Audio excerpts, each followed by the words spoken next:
I'm on the Zoom line with Lindsay Curby. Welcome to the Little Carolina Orchards Americans for Democracy and Equality meeting.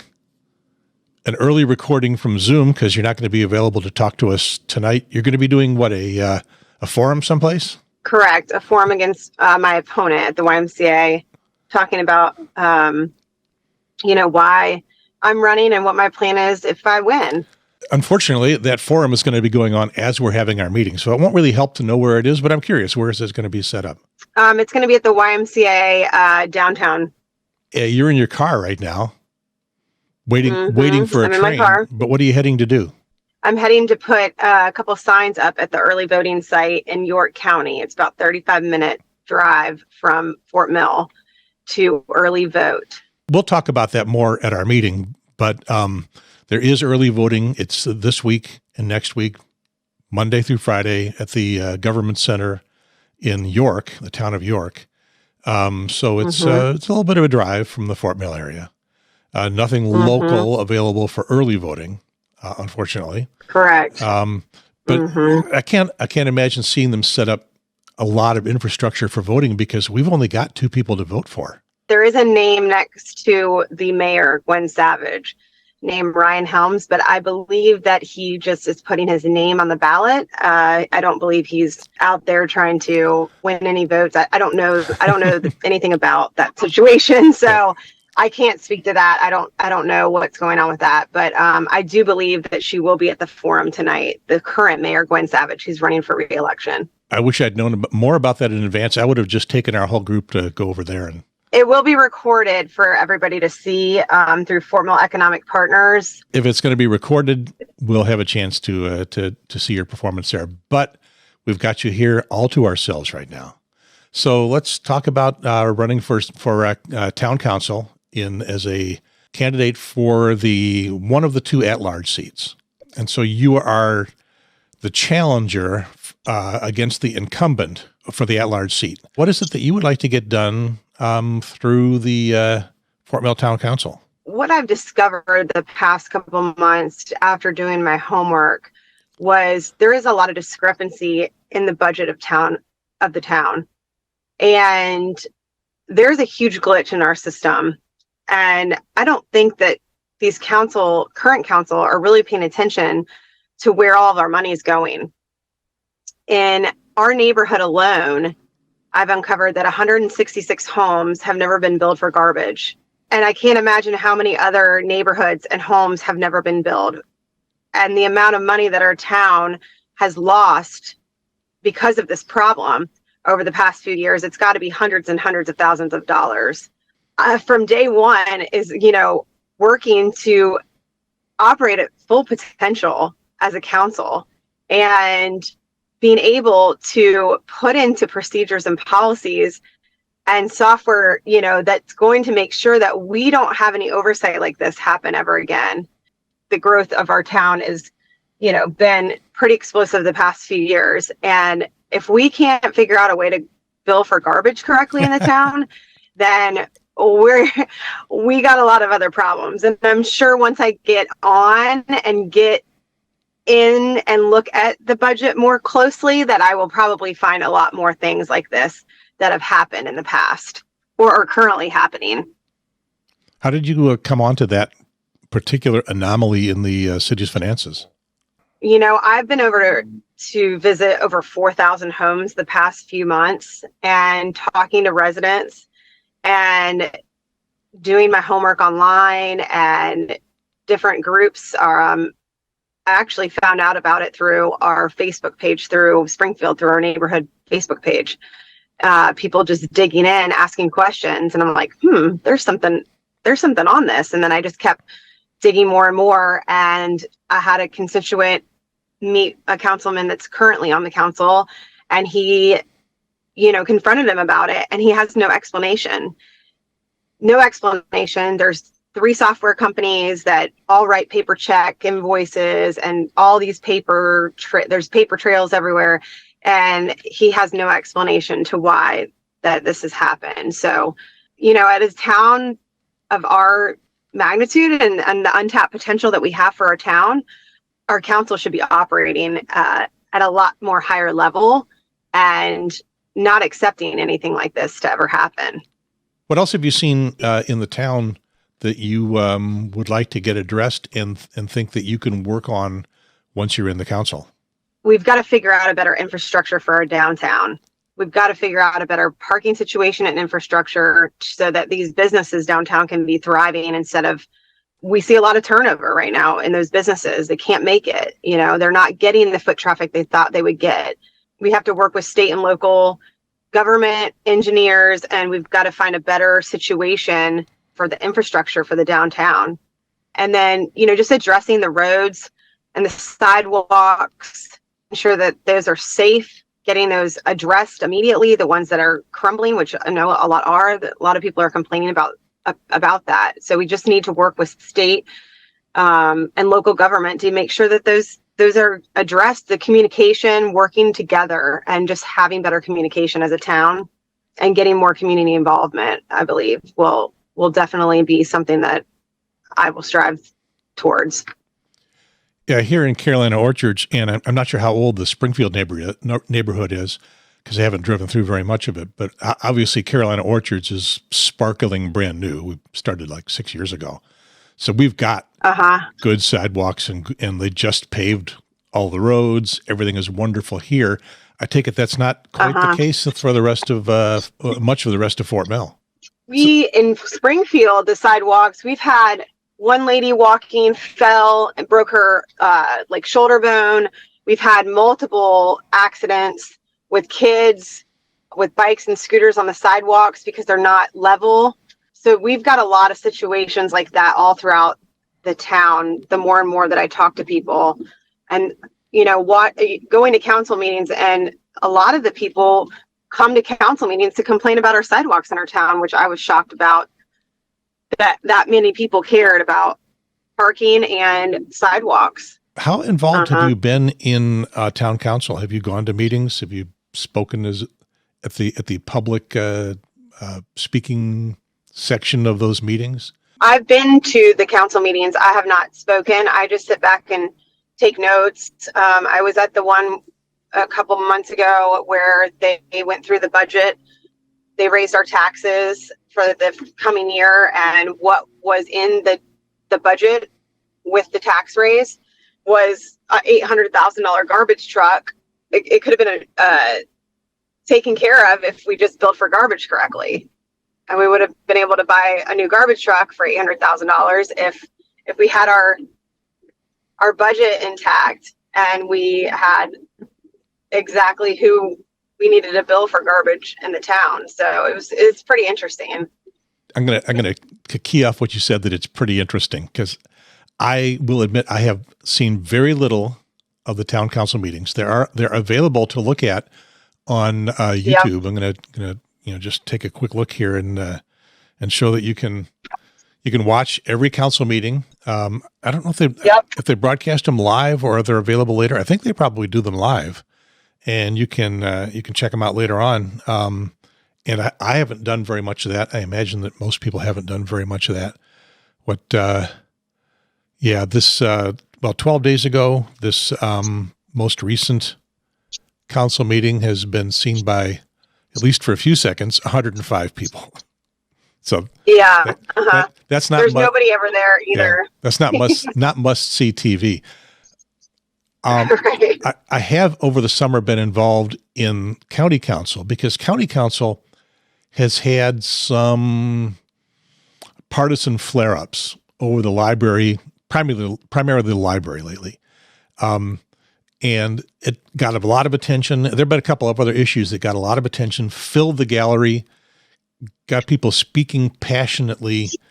And then as I'm going through the video of the county council meeting, I'm thinking, well, okay, we've got our big issues that we're worried about, but most of that meeting is made up of really boring stuff that, just deciding on development, on roads, on sidewalks, on zoning issues, things that are nonpartisan, they're not political at all. And nobody cares about except for the people directly involved. And the poor county council people are having to make the decisions on this. And I got a feeling that town council is going to be pretty much the same way, that unless it's your block that somebody's making some decisions about in terms of zoning or whatever, unless they want to, put up a shopping center across the street from you, nobody cares. Yeah. So are you expecting that? I mean, you'll be sitting there in the middle of pretty much boring city Tonight at the forum, or just, if I win? Well, even tonight, are there already going to be any sparks flying, or is it just going to be everybody making their pitch? Yeah. Have some sparks fly as far as, that my opponent has not been on top of the budget for the town, and everything that she talks about that she's done is not what Fort Mill families care about or want.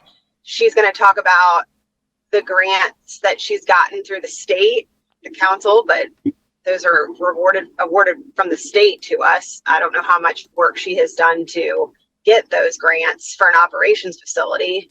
But nobody really knows about that or cares about a new operations facility for our town. They want to know what you're going to do for them as a councilwoman. What are you going to do for me? And how are you going to represent this town? And so I've been to over 4,000 homes the past few months, and nobody mentioned an operations facility or have any idea what it is. So I feel more in touch with Fort Mill families and residents and what they want, and able to be a voice and being heard. And I'm getting very good positive feedback. I'm getting a lot of emails through my website at kirbyforcouncil.com asking questions, or just trying to tell me that they've really enjoyed my door hanger. It speaks to them about what they want to see in Fort Mill. I'm showing people your door hanger because I found it hanging on my door. And maybe we'll get a few more of these out around for Carolina Orchards, where I understand your volunteer had a little trouble because we're pretty strict about not letting people go out and do soliciting. And I am looking into that to see what the deal is, because I think politics is more important than keeping out the Fuller Brush Man. You can tell how old I am by my reference to the Fuller Brush Man. Well, I think that, it's just sad because town council has such a low turnout. It's like 10% out of, let's say, back 2 years ago, there was 18,500 voters. Now I'd say there's probably 20,000 maybe in the town. I don't know exact numbers, but okay, 20,000, and you get 2,000 votes total. I'm just trying to create urgency for our residents that this is, our town is changing and it's evolving, and people are really paying attention. They're starting to, pay more attention to the town and stuff going on.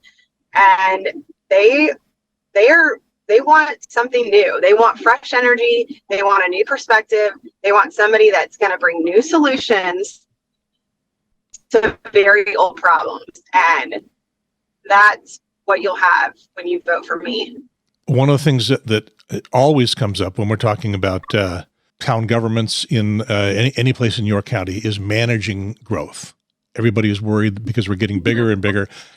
I guess everybody here in Fort Mill is more a part of, or in Carolina Orchards is more a part of the problem than part of the solution, because we've all showed up here in the past 5 years.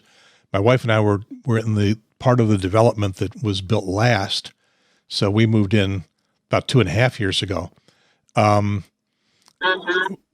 It's something like, I'm going to put you on the tightrope here, because I'm going to ask you, is a development like Carolina Orchards going the right way in terms of managing growth, or going the wrong way, or how do we fit in it, and what is the other growth that we're trying to manage, and how do we manage it? And I've done a typical reporter thing. I've asked you 3 different questions. You get to choose or dodge them all, because you're becoming a professional politician. Yeah. I think Carolina Orchards was a great addition to our town. It didn't overcrowd our schools, and that's the problem right now with residential. Yeah, this is a 55 plus, so none of us have any kids that are going to school. So Yeah, we Right. definitely didn't Right. add to the school, but we're paying the taxes. So The only thing with just more building in the town is trying to mitigate the traffic and trying to figure out better traffic patterns and how do we expand our roads? How do we get pennies for progress to have a sense of urgency that they need to get here now and we need help with our roads like now. And we don't have time to wait. So, you're got Dobie's Bridge back there by Catawba Ridge High School. It's a 1 lane both ways. And you haven't even gotten Elizabeth up and running in that community. It's just going to be a disaster with the traffic. So we have to stop and figure out, okay, what is our plan going forward? What is it going to look like? What are we going to do so that we can have a solution for our residents so that they're not sitting in traffic and they're not frustrated? And, we don't want people to leave Fort Mill. We don't want them to get to the point where they're like, oh my God, Fort Mill, I thought it had so much more than it did. And I'm just going to go over to, another town because they seem like they have it all together. But do you have some solutions teed up and ready to propose, or do you just think that town council has not been focusing on that at all anyway? I don't think they've been focusing on it. They couldn't even decide last meeting if they would annex a 5.25 acre commercial lot into the town so that he could build retail shops over back by Dobie's Bridge, what I was just talking about, Elizabeth area. The traffic mitigation was an F. So they're doing traffic studies now before they're annexing anything and making decisions, but they didn't do that before. So that's a good thing. We need to keep doing that because we cannot keep building these things without knowing what is this going to impact our traffic situation. So we need to continue that, but then they couldn't make a decision when I was sitting in the council meeting if they would annex this piece of property into the land for commercial development. Now, were they not doing their homework before the meeting? They all look like deer in a headlight. Like they didn't know like what they were supposed to do in that situation. And honestly, their excuse was the mayor wasn't there at that meeting, and so they needed to table it till the next meeting. Did you have an opinion on it? Which, if you had been able to vote on it, which way would you have gone? I would have said, not at this point. We cannot annex it with the traffic mitigation of an F. We can't. I mean, we cannot do that to our residents. We cannot keep plopping all this stuff there with no solutions to it. And then creating this mess on our hands, which is it's already there. And especially when they finish the Elizabeth area, the Elizabeth subsection over there, those are over 1,000 homes over there that are being built right now. We've got to work with Pennies for Progress and get them to expand that road. We've got to get a 2-lane. We got to get 4 lanes, 2 on each side. And we've got to fix that before we can start. And the residents over there want commercial and retail. They don't even have a grocery store on that side of town yet. They've been saying they're going to build the Harris Teeter on that strip of road for so long, and it just sits there. So it sounds like you wouldn't mind the commercial development, but you wouldn't approve it until they figure out a better way to expand the road. From the traffic study, I need an engineer. I need to talk to an engineer, engineers, local government, state government. Like, what do we do here? I don't know all the answers, but surely there's like people and towns in the state that have had this happen. And, how does Rock Hill, man, they're bringing it all. They've got sports complexes. They've got. One of the things you were talking about in some of the other interviews that I've seen is adding to, speaking of sports complexes, adding to the recreational infrastructure. Now, you're big in recreation with your kids. What would you like to see added that the town can do here in Fort Mill? A lot of our Fort Mill families have to drive 30 minutes to an hour every weekend to go watch their kids play sports. And we're missing out on that revenue, in our backyard. We need to find some green spaces that we can build more soccer fields, sports complexes, update the YMCA. I like to see the pickleball courts that were just built, but we need more of that. We need more recreation for all ages in this town. We don't have a state-of-the-art basketball facility. I think a lot about Walter Elijah Park and how many times you all or us have been to Walter Elijah Park to sit there to look at that amphitheater and use the amphitheater. I mean, maybe once a year, twice a year was, I believe it was wasted space and money. I believe that we could have done something really, really to, along with the park being there, to build, some soccer, baseball, more, we took away this area. We took away the green space by doing that amphitheater there. And there's no parking. There's no parking. So people don't go to that amphitheater because you've got minimal parking for a huge park. So it's just some of the decisions that have been made. I'm like, oh man. And there's wasted grass area at Walter Elijah. It's huge. And up above that, they make the rec sports in Fort Mill play on this field up there that, you can barely walk on, and it's mostly all mud. So we just need to clean up our parks and our rec in this town and make it. I know people that go over to TUK for their rec sports because they say they can't do Fort Mill anymore. And that's disheartening. The last thing I want to ask is something I try to toss in whenever I'm talking to somebody who's running for an office, and that is that once you get there, you are one voice for Fort Mill, one voice among six. So that, 1 out of 6 is not bad, but 1 out of 6 doesn't mean you get everything you want. And yet, as you're running, you make a lot of promises, or at least proposals to potential constituents. So how do you reconcile the idea that you're not going to get everything you want? Yeah, that's the hard part. Breaking up the status quo is what I say. Is like, my opponent graded herself and her colleagues a grade of a B in an article that she put out. And with our town, how amazing it is, and the people, there's no reason we shouldn't be operating at an A at its full potential. Breaking up the status quo, would you have given her or the council the same grade of B, or would you give them a lower grade? I would give them a lower grade, especially after uncovering more and more. Probably at first I would have given them a B, but then the more I sit into these meetings and hear more and more of them talk, I'm like, oh, no. I would say more of a C, D. That's where we're at. So it is Lindsay Curby running for the kick my brain into gear. Fort Mill Town Council. Fort Mill Town Council at large. Yeah, for the at-large, for one of the 2 at-large seats, we're only electing one of them this election season. The other one will come up in 2 years. I'm hoping we get the best turnout we've ever had on an off year. I really do. By the excitement and fresh energy that I'm bringing, they can see it. People are excited, and they're ready for a change. Let's communicate with our residents. Let's tell them, yeah, I raised our taxes, but here's why. Here's why. Not trying to say, well, we hadn't raised them in a while. No, what did you put in the budget? Was it good? Was it bad? What did you raise the taxes for? Just talking to people, that's what they want. That's what they want to hear, is just transparency. And, a lot of people feel there's no transparency about it. Lindsay Curby, thank you very much for talking to us here at Carolina Orchards, and good luck. And if you get elected, we'll be having you come back and talk to us about what's going on in town council. Thanks a lot. Okay.